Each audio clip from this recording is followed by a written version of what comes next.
সুপ্রিয় দর্শক, এই মুহূর্তের সবথেকে বড় খবর দর্শক, আরজি কর কাণ্ডে সব সত্য সামনে চলে এলো। সঞ্জয়ের সাথে আর কে ছিল সেই রাতে দেখুন। সঞ্জয়ের পলিগ্রাফ টেস্টে সব প্রমাণ হয়ে গেল, আর সত্যিটা লুকিয়ে রাখতে পারলেন না সঞ্জয়। পলিগ্রাফ টেস্টেই সব ধরা পড়ে গেল।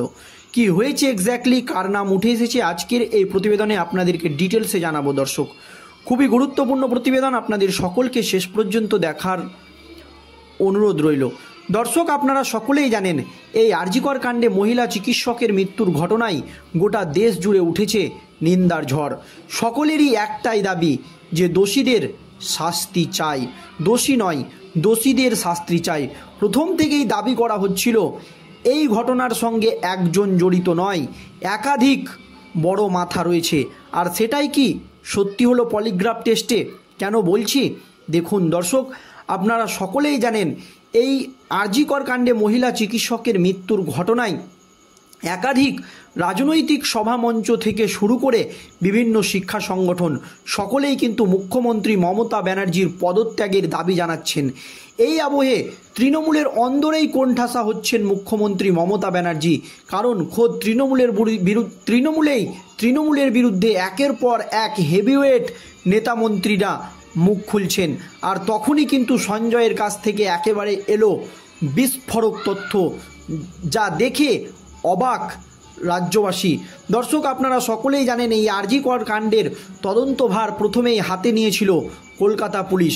তবে কেন্দ্রীয় তদন্তকারী সংস্থা সিবিআইয়ের আইনজীবীরা সুপ্রিম কোর্টে একটি দাবি করেছিল যে এই তদন্ত 5 দিন পর হাতে পাওয়ায়, বা কেন্দ্রীয় তদন্তকারী সংস্থা সিবিআই এই তদন্ত 5 দিন পর হাতে পাওয়ায় গুরুত্বপূর্ণ অনেক তথ্য প্রমাণ লোপাট হয়ে গিয়েছে বা নিশ্চিহ্ন হয়ে গিয়েছে।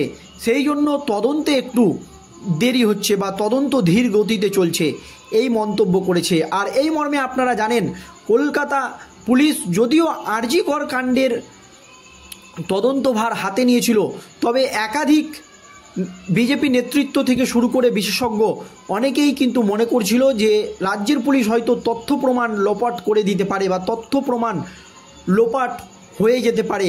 এই মর্মে কিন্তু কলকাতা হাইকোর্টে মামলা দায়ের করেছিলেন বিরোধী দলনেতা শুভেন্দু অধিকারী থেকে শুরু করে বিজেপি নেতা কৌস্তব বাগচি। তারপরই রাজ্যের আইন শৃঙ্খলা পরিস্থিতি নিয়ে এমনকি রাজ্যের পুলিশকে তুলোধনা করেছিলেন কলকাতা হাইকোর্টের প্রধান বিচারপতি টি.এস. শিবাজ্ঞানাম। তারপরই এই আরজি কর কাণ্ডের যে মামলা, সেই মামলা কিন্তু সিবিআইয়ের হাতে তুলে দেওয়া হয়। তারপরই কেন্দ্রীয় তদন্তকারী সংস্থার সিবিআই আধিকারিকরা তেড়ে ফুড়ে অ্যাকশনে নামে। প্রথমেই আরজি কর কাণ্ডের যে নামটি উঠে এসেছিল আরজি করের প্রাক্তন অধ্যক্ষ সন্দীপ ঘোষ, তাকে যদিও রাজ্যের পুলিশ একদিনও ডেকে জেরা করেনি, কিন্তু কেন্দ্রীয় তদন্তকারী সংস্থা সিবিআই টানা 7 দিন তাকে জেরা করেছিল। আজ সঞ্জয়েরও আজ এই মর্মে সঞ্জয়ের পলিগ্রাফ টেস্ট হয়েছে এবং পলিগ্রাফ টেস্টে বিস্ফোরক সব তথ্য উঠে এসেছে। আর ইতিমধ্যেই এখন কিন্তু আরজি করের অধ্যক্ষ সন্দীপ ঘোষের পলিগ্রাফ টেস্ট চলছে। তবে সঞ্জয়ের পলিগ্রাফ টেস্টে কি রিপোর্ট উঠে এসেছে দেখুন দর্শক। আরজি কর কাণ্ডে সব সত্যি ফাঁস করে দিল ঘটনার মূল অভিযুক্ত ধৃত সঞ্জয় রায়। পলিগ্রাফ টেস্টে রবিবার প্রেসিডেন্সি জেলে গিয়ে ধৃত কলকাতা পুলিশের এই সিভিক ভলেন্টিয়ারের পলিগ্রাফ টেস্ট করেছে সিবিআইয়ের আধিকারিকরা। আর তাতেই সঞ্জয় সেই রাতের সব ঘটনা স্বীকার করে নিয়েছে বলে সূত্রের খবর। আর তা সামনে আসার পরেই তদন্তে এবার সিবিআই জাল গোটাতে শুরু করেছে বলে মনে করছে বিশেষজ্ঞদের একাংশ। গত 9 আগস্ট আরজি কর মেডিকেল কলেজে চিকিৎসকের মৃতদেহ উদ্ধার হয়। ঘটনায় ধর্ষণ করে নৃশংসভাবে খুনের অভিযোগ ওঠে। ঘটনায় 24 ঘন্টার মধ্যে সঞ্জয় নামে এক ব্যক্তিকে গ্রেপ্তার করে পুলিশ। বর্তমানে সিবিআই সেই মামলার তদন্ত করছে। দর্শক, একথা আপনারা সকলেই জানেন। সূত্রের খবর 8 তারিখ রাতে কি ঘটেছিল সেই কথা পলিগ্রাফ টেস্টে জানিয়েছে সঞ্জয়। আসল কথা বলতে বাধ্য হয়েছে পলিগ্রাফ টেস্টে সঞ্জয়। অভিযুক্তের দাবি ঘটনার রাতে সে 2টি নিষিদ্ধ পল্লী অর্থাৎ সোনাগাছি এবং চেতলাই গিয়েছিল, কিন্তু কোথাও কোনো যৌন সংযোগে আসেনি। তবে ফেরার পথে এক মহিলার শ্লীলতাহানির চেষ্টা সে করে বলে পলিগ্রাফ টেস্টের সময় সঞ্জয় জানিয়েছে বলে দাবি। সেই ঘটনা ইতিমধ্যেই সিসিটিভি ক্যামেরায় ধরাও পড়েছে বলে খবর।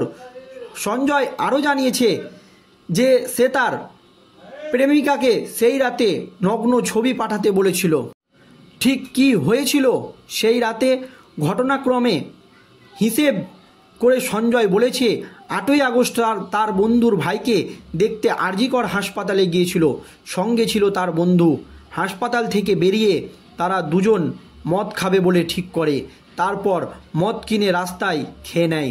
প্রথমে তারা সোনাগাছিতে যায়, সেখানে কোনো সুযোগ না পেয়ে তারা চলে যায় দক্ষিণ কলকাতার চেতলায় অন্য একটি লাইট এরিয়ায়।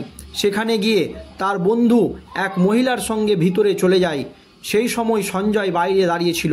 সেখানে দাঁড়িয়ে সে তার প্রেমিকাকে ভিডিও কল করে এবং নগ্ন ছবি পাঠাতে বলে। এরপর তারা দুজনেই আবারও আরজিকর হাসপাতালে ফিরে আসে বলে টেস্টের সময় সঞ্জয় জানিয়েছে বলে খবর। শুধু তাই নয়, হাসপাতালে গিয়ে সোজা সে 4th ফ্লোরে ট্রমা সেন্টারে চলে যায়। ভোর 4:30 নাগাদ করিডোরে হাঁটতে দেখা গিয়েছে সঞ্জয়কে। সেই সিসিটিভি ফুটেজে সেই দৃশ্য কিন্তু ধরা পড়েছে। এর পরপরই সঞ্জয় প্রবেশ করে সেমিনার হলে। সেখানে তখন ঘুমাচ্ছিলেন ট্রেস্ট মেডিসিন বিভাগের ওই তরুণী চিকিৎসক। তখনই তার মুখ বন্ধ করে শ্বাসরোধ করে সঞ্জয় এরপর তাকে ধর্ষণ করে বেরিয়ে যায়। কলকাতা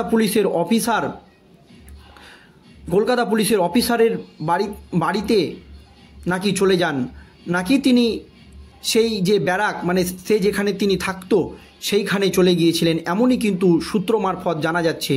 তবে সিবিআই সূত্রের খবর, সঞ্জয়ের মোবাইলে প্রচুর পর্নোগ্রাফি কন্টেন্ট পাওয়া গিয়েছে, যৌন সম্পর্কিত দৃশ্য রয়েছে সেখানে। এসব দেখে তার মানসিক পরীক্ষা জরুরি বলে মনে করছে কেন্দ্রীয় তদন্তকারী সংস্থার সিবিআই আধিকারিকরা। এবং সেদিন যে তিনি একাই ছিল না এই ধৃত সঞ্জয়, তা কিন্তু প্রমাণ করেছে বা সে বলেছে তার সঙ্গে তার একজন বন্ধু ছিল। তবে সে সেই দিন শেষ পর্যন্ত সঞ্জয়ের সঙ্গে ছিল কি না, নাকি সে একাই করেছে, নাকি এই ঘটনার সঙ্গে আরও কেউ জড়িত, এখনও কিন্তু তদন্ত চালিয়ে যাচ্ছে কেন্দ্রীয় তদন্তকারী সংস্থার আধিকারিকরা। তবে সঞ্জয়ের পলিগ্রাফ টেস্টে এই গুরুত্বপূর্ণ তথ্যগুলি উঠে এসেছে। ধন্যবাদ দর্শক।